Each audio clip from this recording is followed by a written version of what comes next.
and welcome to a Rotted Review of the Day, and today we cross the halfway mark on our advent calendar of Christmas horror movies as we work our way towards the 25th, and today I'm reviewing the 2012 movie, ATM. Now this is a movie that I take a lot of issue with, but this is a spoiler-free review, and in order to talk about it in the level of detail that I feel is necessary to actually address those concerns, I will also be putting out a spoiler-filled deep dive discussion video accompanying this one.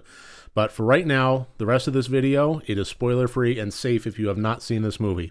So in this film, we have the characters of David, Emily, and Corey, who are at a Christmas party for their company, and they are pretty much just kind of 20-something go-getters wearing suits and ties and so forth. And after they leave the Christmas party, they wind up in a situation where they need to go to the ATM. They need, one of them's hungry, they need cash, so they stop at a place that's kind of out in the middle of nowhere, in the middle of an empty parking lot. It is, ass early in the morning, and they find, once they're all in there, through kind of odd circumstances that they all need to pile in there, that they are now being set upon by somebody with malicious intent. How about that? They are under siege by somebody that is very, very cryptically and menacingly standing there, until the stranger comes by and the person that is threatening them silently goes and kills the stranger in brutal fashion, and now they know that the threat is real. So it becomes a bit of a cat and mouse game between their silent antagonist and them trying to escape the ATM. Now that cut, that was right there, that was me.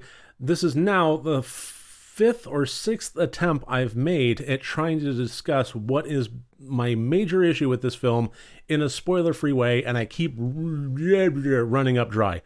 This is a tough one to talk about without getting into spoilers, so I'm really going to let loose in the discussion later, but in a spoiler-free way, this has been tough.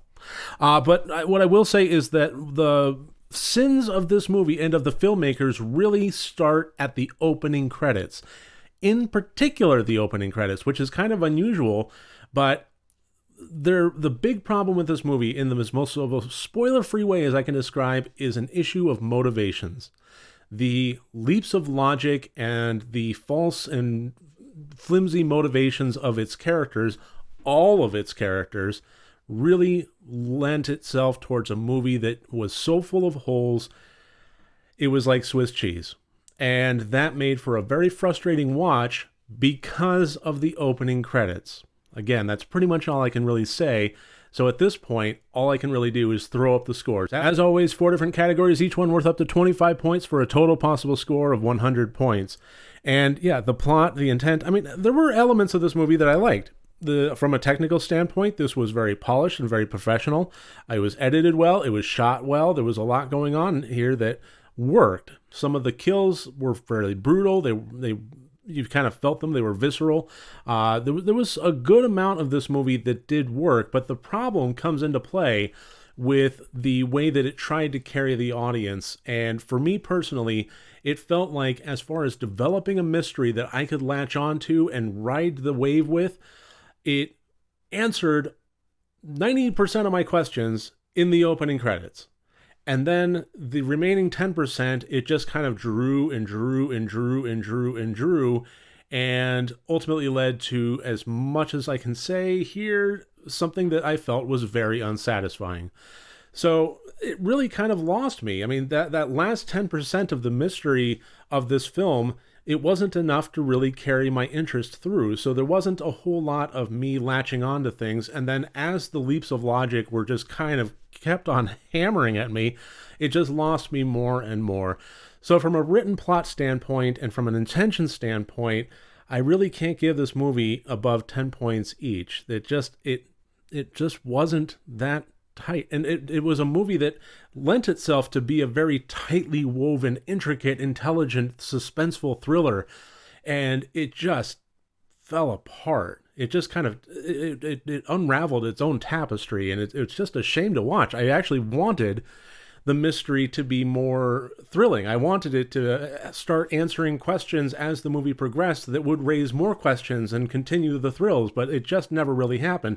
It just kept on that one note, hammering at that one singular, boring note, until it just kind of walked away at the end. And Like I said, I have a lot to discuss in the deep dive about this, but suffice it to say, a score of 50 out of 100 points all told. I really can't say that I recommend this movie. It really wasn't that interesting. The characters were frustrating, the logic was infuriating, and the ending was a big letdown. I'm not going to say that it was a terrible movie, but it's just not a very good one, and it's certainly not one that I can recommend.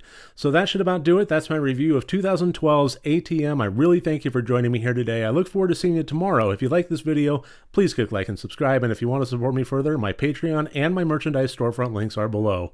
Remember, next time you want to watch a horror movie, first make sure that it's good and rotted.